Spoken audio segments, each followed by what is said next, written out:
Okay, good evening everyone and welcome to DIA. My name is Matilde Guidaglia, I'm a curator here and I couldn't be more pleased to welcome Julia Scher, who is going to talk about Bruce Nauman tonight. This is the first Artist on Artist lecture of the spring season, and the idea behind the series is quite simple. We invite an artist to reflect upon the work of another artist in DIA's collection and past program. And we never prescribe which artist the invited artist should talk about. And in retrospect, we should have foreseen, perhaps, that Julia would have chosen Bruce Nauman, given the brilliant way in which she has taken up his work in hers. But what we could have not foreseen is the personal connected history that Julia will talk about tonight, as well as the profound engagement and singular perspective that she developed on Nauman. And so we are very grateful to Julia for bringing this to us tonight.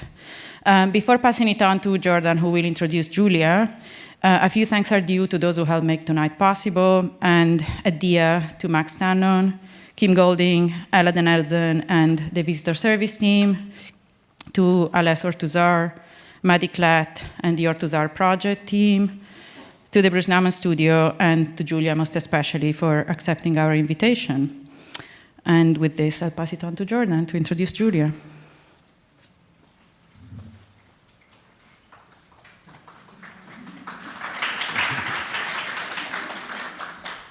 Thank you, Mathilde. Yes, I'm Jordan Carter, also curator here at DIA, and I'm so delighted to welcome Julia Scher. Serendipitously, on her birthday last year, a little over a year ago today, so happy birthday, Julia. Yes, happy birthday. We walked through her exhibition, American Landscape, at Ortuzar. It featured Security by Julia 45, I believe it is, which was actually first shown just 2 blocks up at Andre Rosen Gallery back in 2002. The cage-like installation is equipped with pink, flesh-like security blankets, surveillance cameras, monitors with live and recorded feeds, ceiling fans, and speakers emitting helicopter sounds, all accompanied by Julia's signature, hauntingly polite voice, which emulates the cadence of the hybrid industrial security hospitality complex, as I might put it. For the opening 23 years ago, Julia actually orchestrated for live choppers to circle the airspace above the gallery. And tonight, Julia returns to Chelsea as the thrust of those very propellers of our surveillance society resound more strongly than ever. For Julia, surveillance is a mise-en-scène, a dynamic architecture of control, desire, and power, as well as gender dynamics. And this evening, she will consider the work of Bruce Nauman within this framework, among myriad others, including their shared context of the University of California, Los Angeles in the 1970s. So with that, please join me in welcoming Julia Scher onto this dynamically staged podium.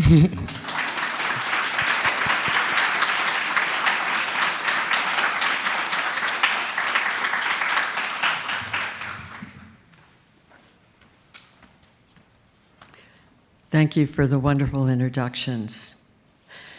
As usual, I start with the ending first for those of you who have to leave early. The ending is Bruce Nauman picturing everything that is wanted in life: standing up, movement, direction, and working with new, rich matters of combinations which continue to emerge. My beginning is, on Bruce Nauman, much gratitude is due, and a thank you for the eloquent and exquisite work of Bruce Nauman, Dia, Jessica Morgan, Matilde Guidaglia, Jordan Cartier, Kimberly Golden, Ella Elzen, Mark Tannen, and in all other affairs, Maddie Klatt, Moritz Englebert, the Department of Cultural Affairs, New York City, and the full, robust, mind-boggling Ortuzar team. My thesis for this talk is the diegesis is time. Connective labor takes time. Little hint here. The hypothesis is, as Siegfried Zielinski says, time plays with us. We don't play time. Disclaimer.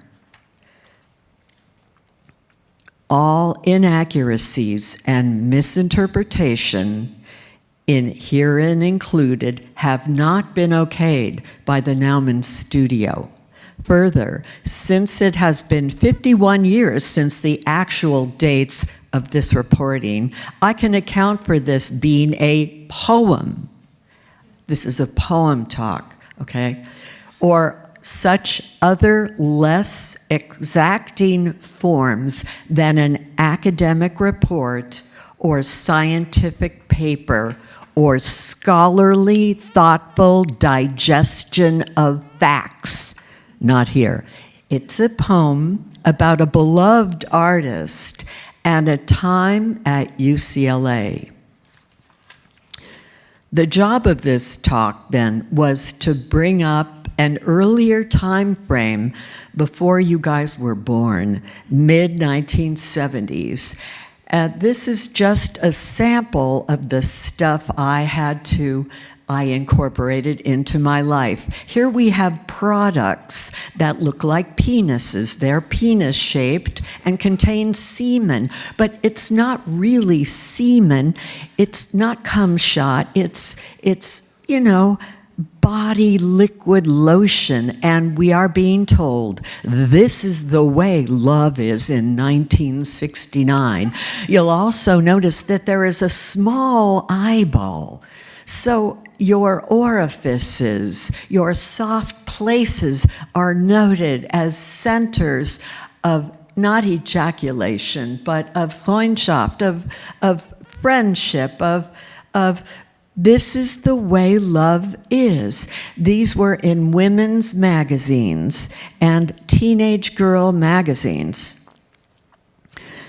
Okay, yeah, I know, you're too young to be involved, so it's a good thing. So the epicenter of much of the mid-70s took place around Venice. Now, Nauman lived in Pasadena at the time, I believe, but the art and media influences of us in school, we were young and full of life and energy, and everything was good and full of extravagance to experiment with, and Nauman, his work was a part of this.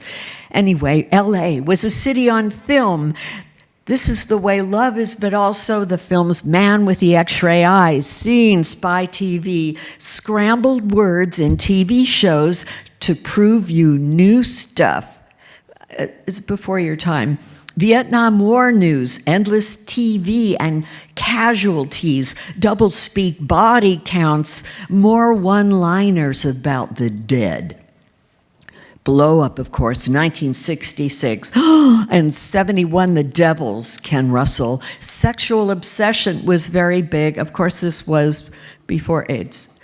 Andy Warhol film portraits, double portraits, stacks. Warhol did stacks. I did love those stacks, but I have a critique of Warhol. Growing study fields at UCLA were onto source codes. The computer department and Belter Hall and others. Building a grammar and instructions was happening in art. We could read about it in art form and then in the library. We could also read about the new computing. Belter Hall with an IBM 360 and the 370, studying PL1 and PL0 languages that the teachers would tell you what to do to make things work and then repeat it. But also time at the beach as freedom, LA landscape art and performances, Mudman, the women's building, fucked up landscapes, the beach, the artists at the beach, Speedway, Alexis Smith, and Chris Burden. I used to go through his trash. Laddie John Dill, Ed Ruscha, Billy Al Bankston, Robert Graham. I saw Linda Benglis there one day. I had such a crush, and I wrote her a letter at Baxter Street, and she wrote me back. So windward, before the galleries, before you were born, it was the Bank of America. And the Hollywood artists, all of them, Jerry McMillan, the Corner Group, Hollywood, St. Andrew's Place, and Western, now they're galleries. And then there were the downtown artists. Larry Bell, one of my favorites. Into the light it came, refracting, resplendent in scale to the human body. What light! Not just fixtures, but the glow. Also Robert Irwin. Yes, the overflow yellow corridor, but the light and space artists at Ace. With the light coming through, you could walk in there in your bathing suit coming just from the beach and be bewildered. Giant Warhol asses or walls of glass and light and orbs. Yes, it wasn't just in the movies, the orbs. Marketing, fabrication of Irwin and Graham, Chris Burden, Fred Sandback, and Hannah Darboven. We got to see these. Did you just hear that? Oh, that's my, okay. Keith, sorry, someone's calling from outer space. Okay.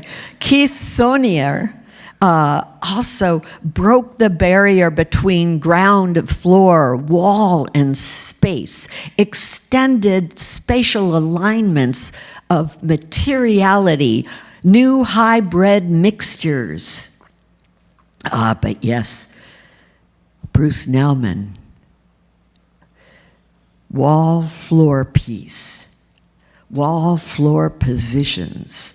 Well, while I was a student at UCLA, Nauman came there to teach, maybe for a quarter, maybe more. I haven't yet found the exact dates in the record of the art department office, nor at the UCLA archive, but there is an oral history project from 2003 where he mentions he may have been there then. So you can find it online. Don't listen to me.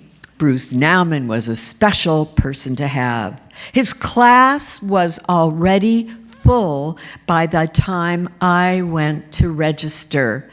So I think I took Laddie Dill. Well, it was around or just before the end of the Vietnam War, and Ford was president, and well, in the USA, things were happening. It was a time I was in Weight Watchers trying to lose those last 15 pounds. It was a time after Judy Chicago was a grad student, but a time when new photographer Joanne Callis was there. It was a time when all of the male professors did work cutting up female bodies, Heineken, William Bryce, Jen Susi, Valerio, except Nauman. He was appealing as he played with parts and cut-ups of his own body and his friends, and not the bodies of women he didn't know. He seemed to know dismembered very well by catch. There was teacher feminist Rita Okoye and the mystical Lee Mulligan, you know, dad of Matt, and the Beach Core group, including Laddie John Dill, Eugene Sturman with printmaking, and designer Tom Brosterman. But the elan, the new thinking, and the quiet mystery belonged to Bruce Nauman and his lucky students. Well, there was another teacher, I think. I remember being in someone's class where the teacher locked the door and made us watch a video for 3 hours. Okay, it was Vito Conchi, I'll admit it. Okay, my first art video to see. It was an ambush video for, okay. After that, I remember Rita Okoye, who had a crush on, rejected my 6-pack of Lowenbrow for her birthday as she was not drinking. And of course, I never heard of anybody not drinking. She was adamant she was not a lesbian. I remember thinking how strange it was that we couldn't enter or take classes at the film school building next door. Exclusivity. I remember one male grad art student was kicked out as he was quilting as his thesis. You know what I mean, quilting? And the teachers rejected it as not real art. Don't don't ask me. But I was entirely into Nauman's new cuts. And I even one day asked him if he would come see one of my performances. He said, "Let me know."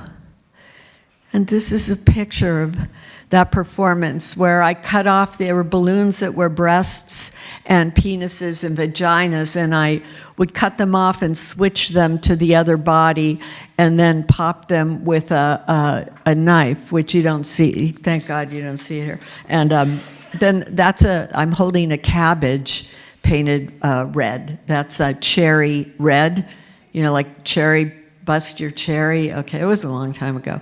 All right.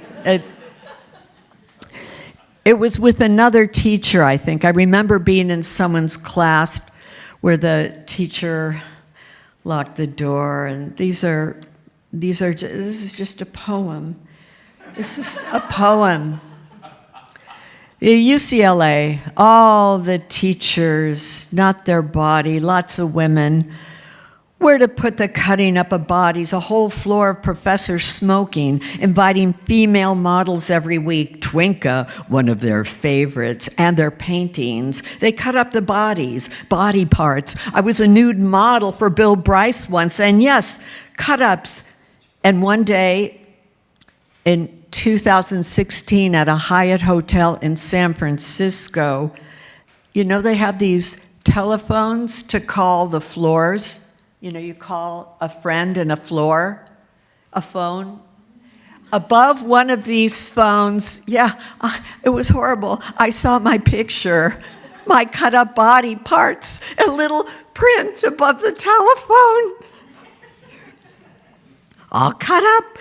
But anyway, I got the concierge over to take a photograph, and I should have known where female bodies get cut up. I knew that. I did know that. But this is a picture of T.J. Clark here. And there was a radical, wonderful group of students at UCLA. He, Marx, a socialist, teaching us Marxism. There was also Students for a Democratic Society that sought to play a major role in getting out of NAM, as did the War Resisters League, the Student Nonviolent Coordinating Committee's National Black Anti-War, Anti-Draft Union, and many other groups, I forget the names. Student deferments became a thing of the past. As the draft stopped, the last group of draftees were not sent to NAM. They kept them home. You wonder why. I'll tell you later. T.J. Clark pictured modern life as when during the Commune in France. We studied Courbet in class. He was an art professor au contraire of Nauman in a way. What the end point of art was for. Social histories of art, paintings as expressions of social, political conditions in modern life, and the limitless power of people working together. He explained the absolute bourgeoisie and connoisseurship he criticized, and loved to show us that illustrating the conditions of production and the idea that the common person, that the historical coordinates are as much about place as about time. The play of the paint marks here at the Great Bridge shows a common person, not some hierarchical, disempowering elite, take the center off a viaduct. And a viaduct is a support for something running below. Here at the burial at Arnaz, 1851, Clark brought the idea that Courbet was showing the new middle class and bringing it to the edge of the canvas, right where we were, the viewer, and we could partake and find this new intellectual conditions of a class that hadn't been pictured before. Here, the pace of the artist and the pace of the collector or the rich guy and his servant are matched. Here's the loyal dog. But here we are at the meeting, or Bonjour, Monsieur Courbet, in 1854. We find ourselves confronted with a new kind of relationship scene. Clark talked about art in the battle for clarity about life. And as he spoke on Pizarro, too, these beautiful, I very much like the landscapes of Pizarro, that he found them a world of matter and sensation mixed. For Freiheit to be unbound, the contention here is that two people share the canvas together. One is not so much in back of the other as the other is in front, the sex worker, and it could be a friend presenting flowers with the kitty. Yes, confronting with the eye was the main thing Clark talked about, but he talked about the unbound, black unbound, and sharing equal space. And here we have, what do you want to call it? Lavender Mist, 1950. All right, modernism.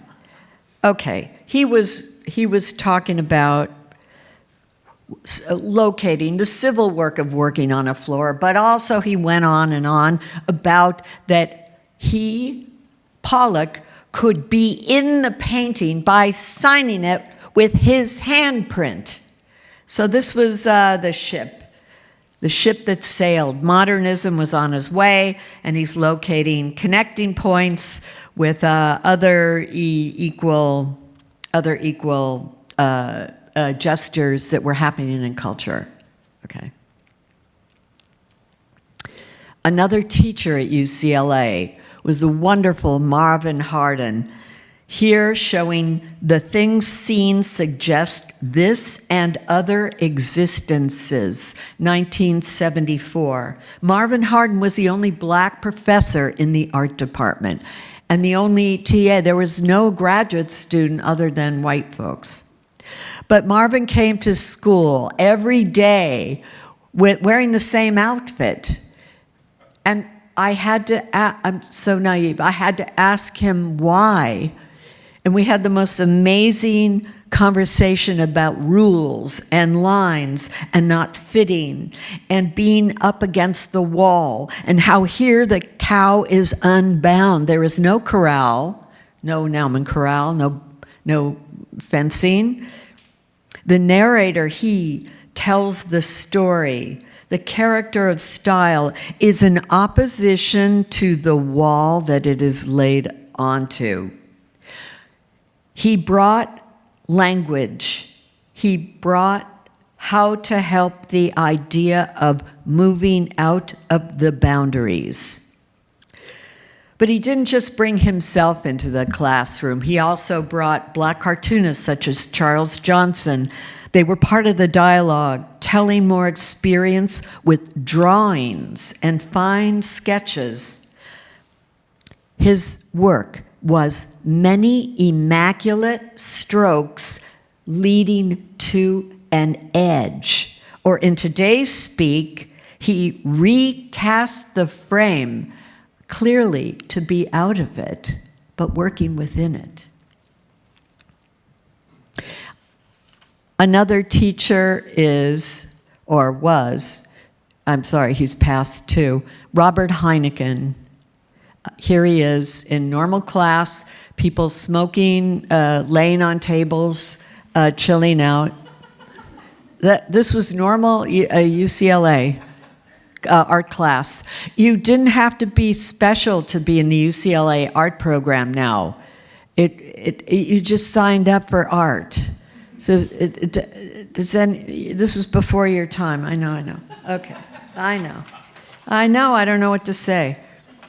But Robert Heineken did the cut-ups that I mentioned with women, cut up their bodies, and then reinserted them. These were re-photographed, and these were from reproductions, not his own photographs, cut up, reinserted into magazines. He found social solutions with the camera and with photography itself. Social histories of art were introduced as expressions of social political conditions. So in that sense, in beat with T.J. Clark.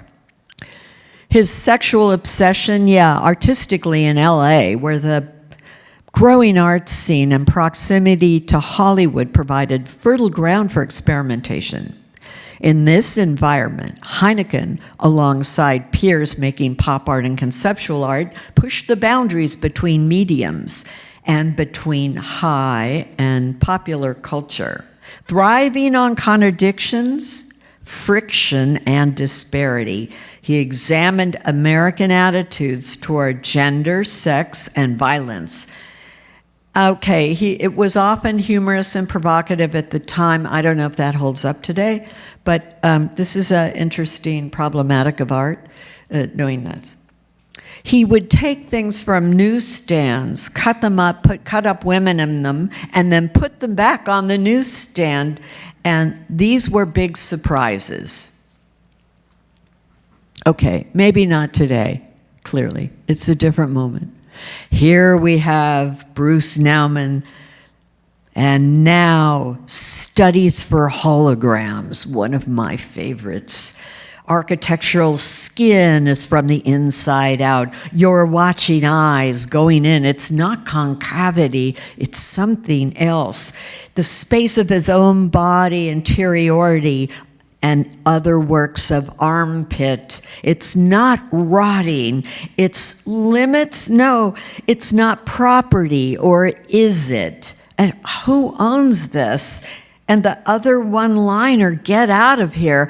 All this direction, he points you in with his fingers in such a way. He undresses the use of transius in these formerly non-spaces. It's a new mode of participation to be engaged with these thoughts. Now, this work, pay attention, gives instructions, his words, his one-liners, following and alongside Lawrence Weiner on Kawara, something bigger from tiny parts, kids' shows, and squiggles. You can read it yourself. Quizzical, demanding, and fraught with juice. Here is Nauman, dance or exercise on the perimeter of a square. This is an early one. Later, the markings on the floor act as inscriptions, dance exercise that disappear to become walls in the mapping of the studio years later. I mean, look at the floor. It's tape. And is that his foot or is that a metronome? Look at his great posture. Okay. What can I say? Yes, mapping. Current topics today. I know. It's bigger. It includes cognitive mapping as described by Laura Kurgan, professor of architecture at Columbia. Flesh to white to black to flesh. 1968. Here he is covering his white body with black. From flesh to white, to black, to flesh for me had special meaning. When I first saw this, so shocked. I'm related to Al Jolson, the guy who did Mammy, you know, the Mammy blackface guy? Mammy! Anybody know that? No? You guys don't know it. Okay, it was very bad. a Jewish guy to make money and not starve in the ghetto of America, decided to pretend to be a minstrel and put on. Does anybody know? Okay, very okay. Yeah, I'm related. So I never had the balls. Okay, here he is doing it. I have attachment issues that came up with this work. I lacked the navigation tools as it came to 1969 black balls. The latitude of his arm to mouth and other works extends across a smooth space of skin here. You can imagine the balls of black also smooth as the color is picked up across the balls and hair. Black making things visible and adds the richness and texture previously missing. Black allows us to see. And from flesh to white to black and back again, he goes to black, but goes backward to white. Not an extravaganza, but a bonanza. Here, rubbing and pleasure were so close then, and hands. Pleasure and camera. And everybody, when I went to New York for the first time, everybody wearing black. When I first came here, I got it. Oh my God, I got it. I thought, now I got it. So it's inscribed with my own personal, problems. Now I'm going to, all right, I've got more than one problem. I would like to, we're not at a moment I can make a break with, but I will make a break to show a model of one of the early corridors. Bruce Nauman corridors.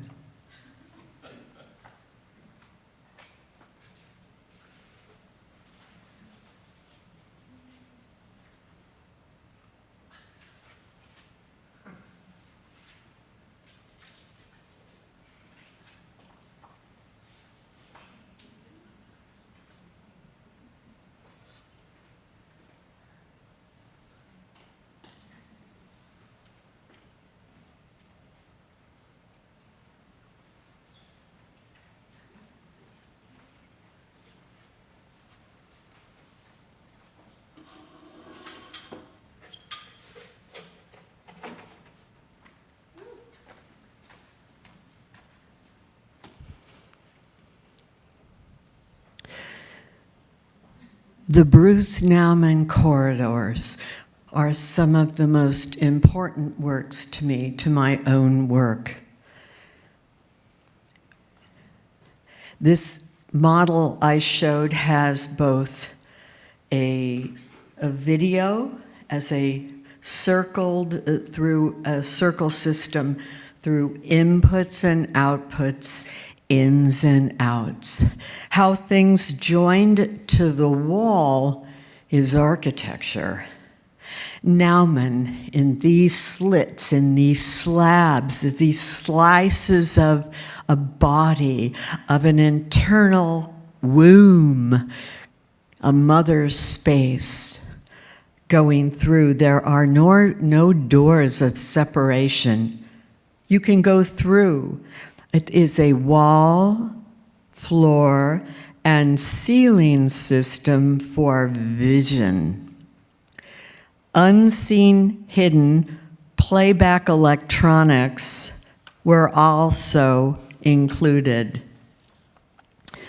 I saw this piece as like an archive, as pages of a book, vertical and not horizontal, as Panofsky talks about that the vertical is of the human and the horizontal is of the animal. So I read these slits, slabs, these not encrusted pages of a book that included video live. an archive, perhaps, of more. So you walked in, there was no top in this install. The books were free, or the slabs were free, like pages of a book. I read that slightly differently than this one, where the walls are connected to the ceiling. So you see yourself not in the way you think you are, but it's playing with tricks and playing with where the camera is. So you don't actually think what you're seeing is right, and you're confused. Confusion or tricks or fun with the camera, call it what you want. The script, gear, and choreography was made in different ways. I consider it penetrable surveillance. You can learn and play. At the same time, you can go in and out. Penetrable surveilled space. So what has been relevant to me and my artwork? The discussion of mass and penetrable space has been very important to me. Mass and penetrable art. And just as a note, I didn't see Dan Graham's work till 11 years later when I was introduced to it by Tom Borup at University Community Video in Minneapolis, Minnesota. Videos in the corridor and time cavities as interface. The panels, long fingers, the reach, also shelving, vertical archive, books, multiples, all this, support and language, media and message. The first one's open at the top. I could see the pages fly by. Repeating in other spaces, the end of these fingers is coordinated at a conjunction with the ceiling. At the same time, both of these were a new kind of punctuation for me, with the idea of womb and about shelter of the image. It is a compound experience. Now the work for me is an ode to closed circuit, which no longer exists in the fun way it used to. It came from the early aesthetics of looping art. And now, of course, this is expanded exponentially in new multi-D and virtual and AI architectures for art. Here, a video loop on tape ran while there's live camera. And today, you can build up new aggregates with new building materials of electronica, and you can guess that it shows up later in contrapostal studies. One space, or one way to traverse space, is through surveillance. Surveillance and its techno-political implications in the context of social control today. The interwoven worlds of conceptual, social, architectural, oral, forensic, and observational surveillance continue to be explored. With Nauman, I didn't see a closed system, although he was doing loops. It's open. It's a passage. And as the time turned, vagina openings and passages were seen in many artists' works and performances of the time, birth passage or not. For me, it took on the attitude of the enormity of the idea of new space, a new space for people and for architecture. Surveillance repositories, you might think. He called it once at the corridor ends. There's like a surveillance plug at the end of a corridor. But for me, it was strategic alienation, surveillance as transaction, the capacity of film, the films he used vis-a-vis surveillance ideas, to disassemble and reassemble anything was powerful. The position of all relative to the camera was exciting. Clown Torture, 1987.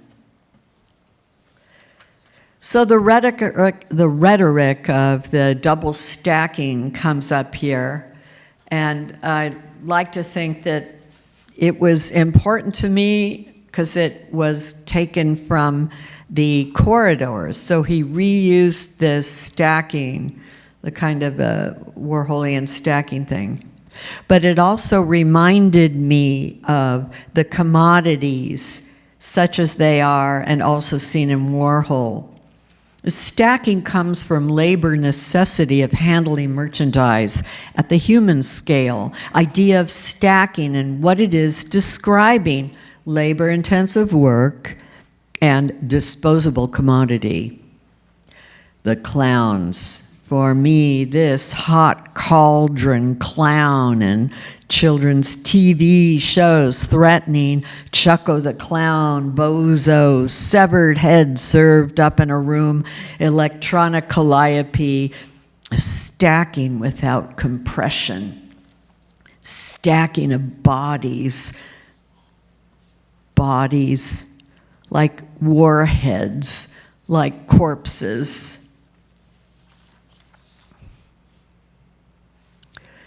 Shaking Hands, 1985. Lurid, cheap motels, I thought. Film noir was like an outside sign you would see in a noir movie where you're in a hotel room and in the background is a sign that says motel or come in or something like this. We are confronted with this presence right in front of you, the flashing, lurid, shaking hands. Is it like Courbet's The Meeting, or is it something absolutely different? Touching. What happens to touch? What happens to electrification here? What happens? What happens? In Crime and Punishment, Punch and Judy, 1985, the theme of domestic violence and doubling it comes to bear. The kicking and the arms outstretched, the violent action possible in between, the conjunctive stare of the viewer to try and make sense of what's first and what's second, who hit who first. Punch or Judy, or is it really some kind of love attraction event? The doubling of the bodies further intrigued me.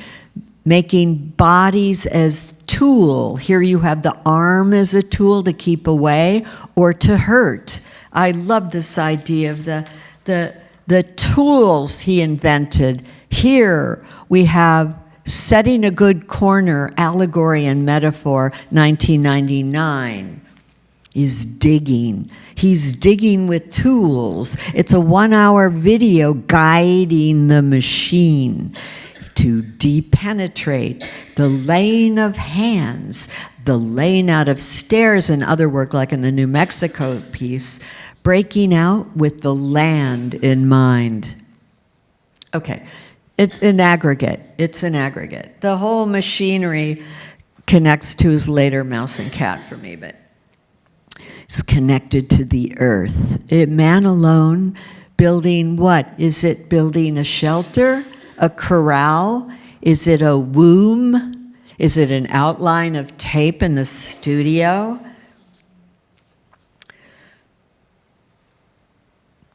I see this navigational significance that he brings us to here.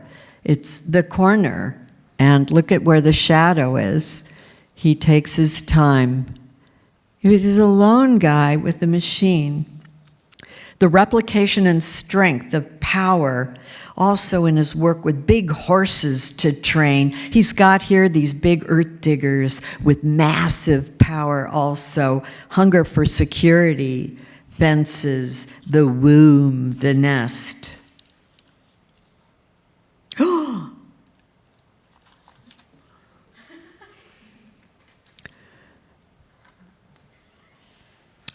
Mapping the Studio, 2001. Oh. Structures of engagement continues in these structures of participation, where here you can sit on a stool and watch the multivariate cameras of this studio at night with the animals running around. Scaling, they're big screens with, is it bigger than life or is it life size? The cognitive constructive labor is mapping the studio. Everything works together for the art. Day, because it's not day, it's night. Electronica, animals, electronic eye, the minds of the electronic detached eye and our eye. But I say switching among the images adds electronic breathing. The studio is not just a studio, it's a kitchen, it's a house, it's a corral, it's security through containment. Lids always leak. Nauman knows this. He has no lid-tight venues. Here, a projection of stability that doesn't exist. At the same time, to achieve a perfect body carry with time, with gravity, connections to the earth, and the animals dragging against the earth, friction and rubble, small creatures. Okay, this is from 1514. I was going to read a quote, if you don't mind, from Weiss and Parschall discuss Albert Durr's Melancholia 1 and Bruce Nauman's Mapping the Studio 1, which allegories of aesthetic practice that respectively mark the emergence of the modern idea of the studio and of the studio's demise.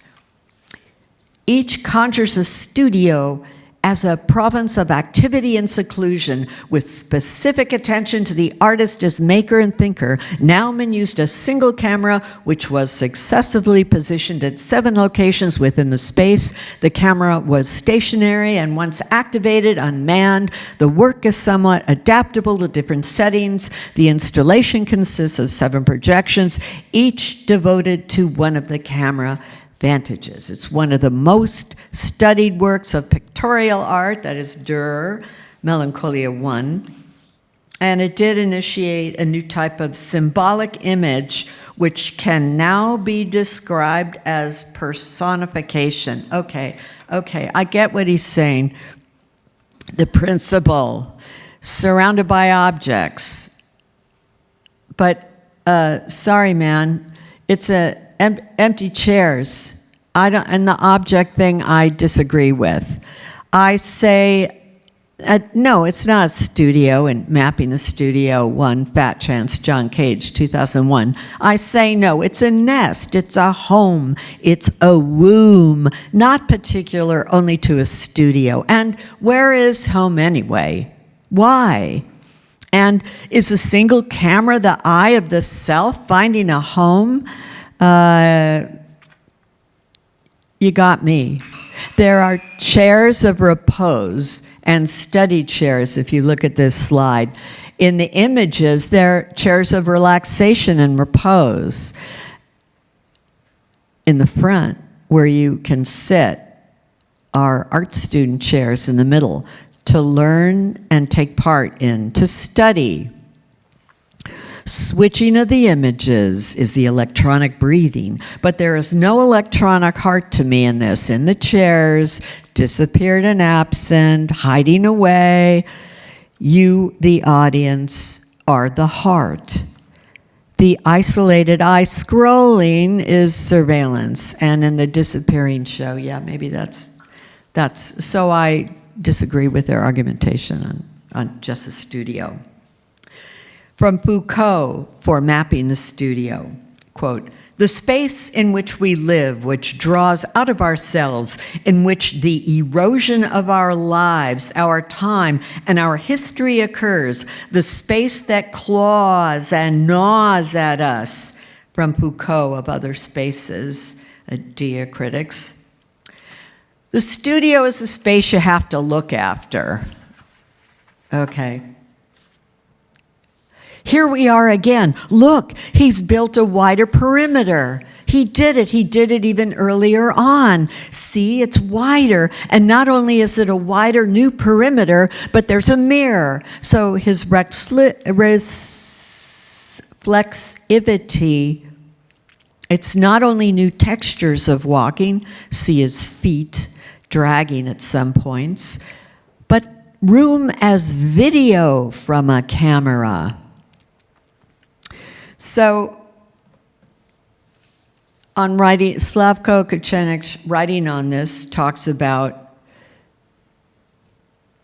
the immediacy of the image of immediacy and archive focus of unstable artworks, a place where we as viewers adjust time and space frames proposed by the artist.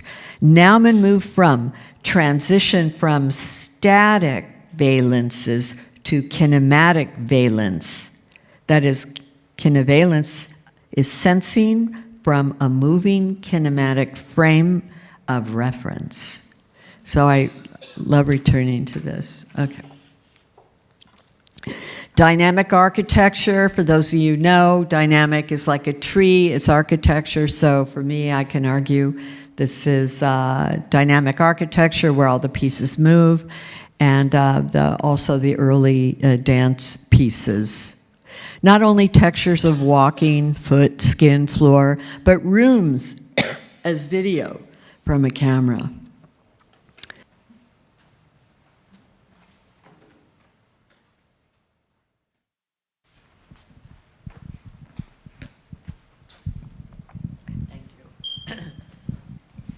In Contrapposto Studies 1 through 7, Notes on Geometries of Contrapposto Studies from 2015-16, the ordinary mooring of stuff in a room disappears. Dynamic architecture seizes the moment of time and times. Like in David Bowie, I turned myself to face me, but I never caught a glimpse. And Hunky Dory, it changes, change. Nauman here acknowledges the relevance of every moment, where it's cut up from a digital file or not. I see here a total shelter shield, an architecture of body and stone and electronica. He becomes the edifice. It's not mannerism, hypermasculinity, Dolce & Gabbana, Ars Electronica, gigantism, monumentality. It is building materials of new life. The room, once the studio, was a skeleton, go back to the dance, and now is compounded with the earth of a man. The sonic scores of the edge that once was only a perimeter.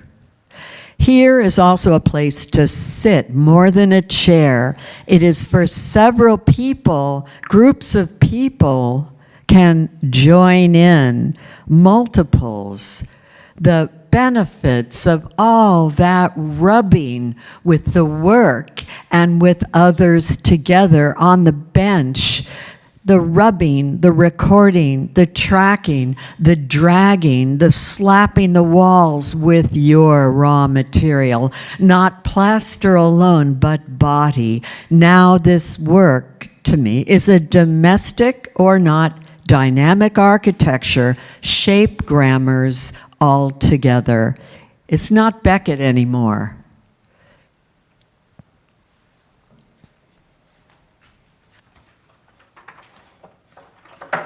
Together, together, together. Here he is, together. Together, full support body architecture, life, still alive. I return briefly to 1974. Double steel cage piece. Loss of what is inside rather than what is in it in the last picture. Only the surrounds remain. It is still a place of a person. There is a way in. It is with your eyes. Your eyes are a softness against the hardness of the sight. Insight, thought was the point.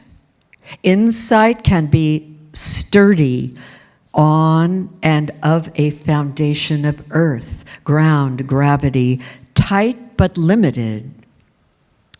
We are still nodes along the net, along the expanded steel. We can gurgle and we can breathe here, but it is not without incident.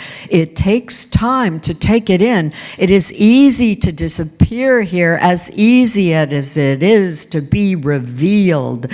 Disappear and reappear along the diamond grid. You can still breathe, you can observe, but are not protected from what you see. Scales of softness as passerbys glide by the hardness of the sight. If you drag this across the floor, it would take time. If you would then find a creamy remain of paint along the floor, you have found the time. The challenge is the chronic condition of surveillance. This is the future. And the challenge is the chronic condition of film, data, video, future for artists, self-assembly and programmable materials, gravity of intervention and security will grow in importance and innovation in all arts to come.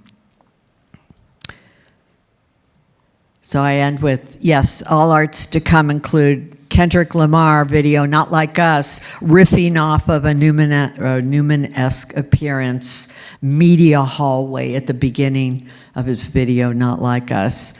And with that, I'm ending. Thank you.